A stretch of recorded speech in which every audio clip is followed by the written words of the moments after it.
Certainly, instinct and spirit are beyond my understanding. They are terms that we allow to stand for powerful forces whose nature we do not know. Hello everyone, my name is Eric. I'm a limited licensed master social worker and psychotherapist. I've been working with children, youth, and adults for 10 years. On this week's episode of So You Want to Learn Psychology, we're taking a look at Carl Jung's famous work, Modern Man in Search of a Soul. This book is a collection of essays and lectures that can be found elsewhere in a series of collected works, and really centers around the theme of the power and creative nature of the unconscious. Put simply, modern man has lost his soul due to the psychology of the Enlightenment. Science has usurped religion, and now all of those forces that we used to call gods are neurotic remnants of an archaic mind. Nothing sums up the book's premise quite like this quote. The revolution in our conscious outlook, brought about by the catastrophic results of the World War, shows itself in our inner life by the shattering of our faith in ourselves and our own worth. We used to regard foreigners, the other side, as political and moral reprobates, but the modern man is forced to recognize that he is politically and morally just like everyone else. Whereas formerly I believed it to be my bounden duty to call other people to order, I now admit that I need calling to order myself. I admit this the more readily because I realize only too well that I am losing my faith in the possibility of the rational organization of the world. That old dream of the millennium in which peace and harmony should rule has grown pale. The modern man's skepticism regarding all such matters has chilled his enthusiasm for modern politics and world reform. More than that, it does not favor any smooth application of psychic energy to the outer world. Through his skepticism, the modern man is thrown back upon himself. His energies flow toward their source and wash to the surface those psychic contents which are at all times there, but lie hidden in the silt as long as the stream flows smoothly in its course. How totally different did the world appear to medieval man? For him, the earth was eternally fixed and at rest at the center of the universe, encircled by the course of the sun that solicitously bestowed its warmth. Men were all children of God under the loving care of the Most High, who prepared them for eternal blessedness. And all knew exactly what they should do and how they should conduct themselves in order to rise from a corruptible world to an incorruptible and joyous existence. Such a life no longer seems real to us, even in our dreams. Natural science has long ago torn this lovely veil to shreds. That age lies as far behind as childhood, when one's own father was unquestionably the handsomest and strongest man on earth. This book was published in 1933, meaning the Second World War had yet to take place. Little did Jung know how much the psychological landscape was about to change in the next decade. But if we think about this quote in terms of its relevance to our current time, it seems as if almost nothing has changed. It seems as if we're moving backwards socially and politically. We have allowed our governments to enact all kinds of atrocities, horrors, surveillance, and violence across the world. All the while we shrink back into our tiny rooms enclosed within four comforting walls, with our only real links to the world being hyperlinks. We watch from the window of our own psyche, wishing the world would change, while we somberly sit, wide-eyed, like a child watching the snow fall, waiting for spring. Unfortunately, despite the cosmic insistence that the cycle renews itself, we cannot sit around and expect that simply waiting will make anything better. I have a client with bipolar disorder who is, at the moment, caught in the grips of a depressive episode of the illness.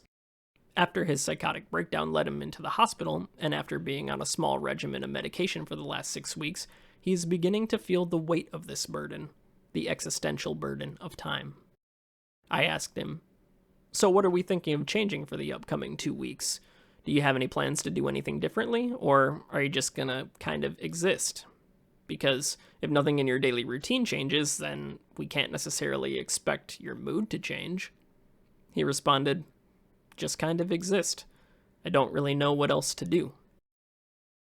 This situation, which presents itself often to the practicing psychotherapist, seems like a perfect opportunity to do many things. We could meet with our supervisor to get another perspective on the situation, And maybe my supervisor would give me some ideas about where to go next or what to do from here. Maybe I could suggest some things for him to change his routine. Maybe tell him to get out and exercise more, look for some holiday volunteer work to do. I could reiterate the fact that doing nothing is not going to change how he feels about himself or his current life situation. I could do any one of these things, but all of them are unlikely to help very much. Outside of being able to offer him some insight into his illness and be a pillar of support in times of crisis, there isn't really much I can do to help my client at this point. The one thing I did recommend, and whether my client acts upon this recommendation or not is completely up to him, was start a dream journal. Why, you might ask? Why suggest starting a dream journal when there are more practical ways to address depression?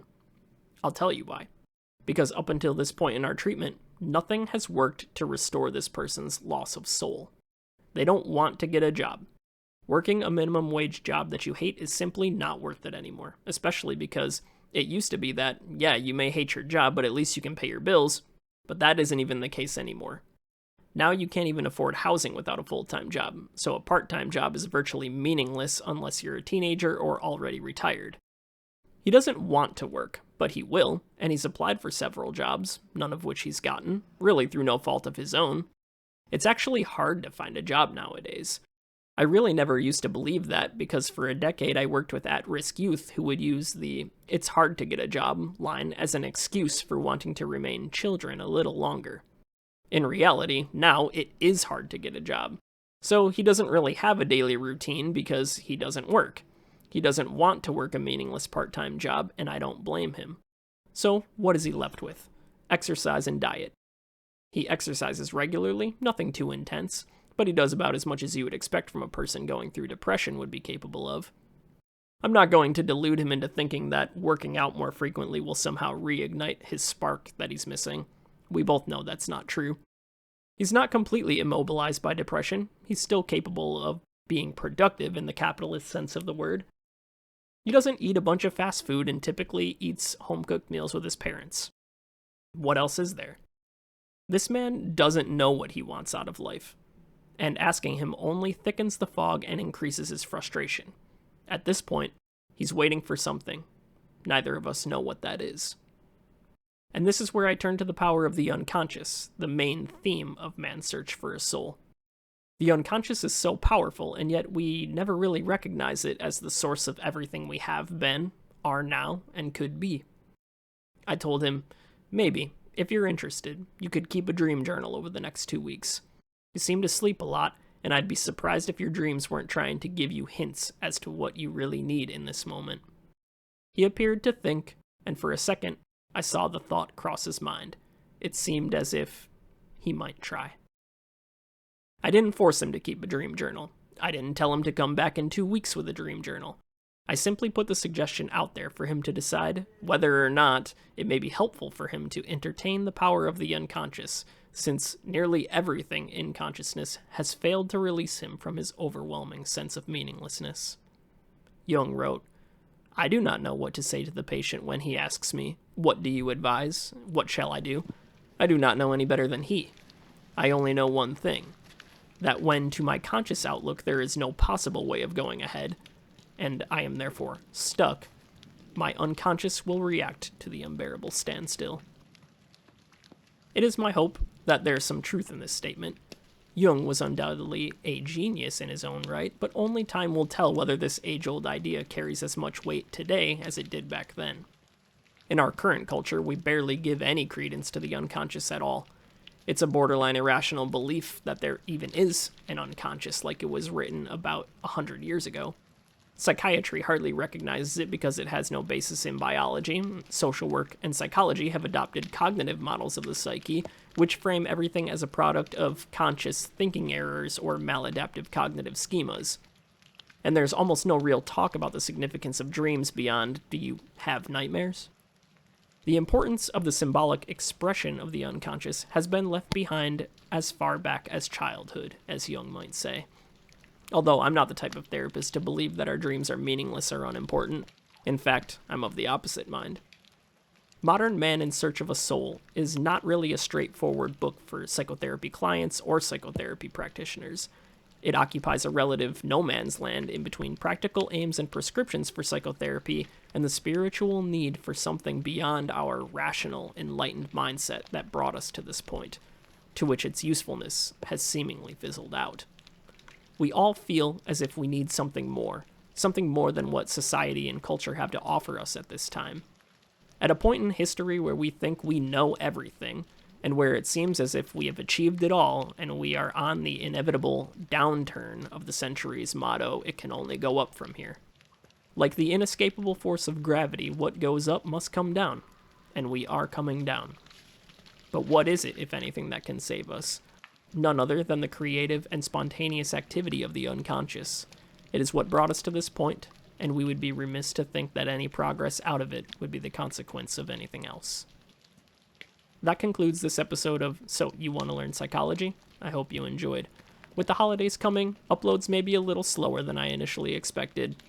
Weekly uploads are something that I strive for, but with regards to the reality of being a full-time psychotherapist, I simply cannot make YouTube content a priority over any other things. This is a passion project of mine, and I appreciate all my real subscribers and the people who listen and enjoy the videos. I will likely upload 1 or 2 more before the holidays. I appreciate all of the support. Thank you again for stopping by. Until next time.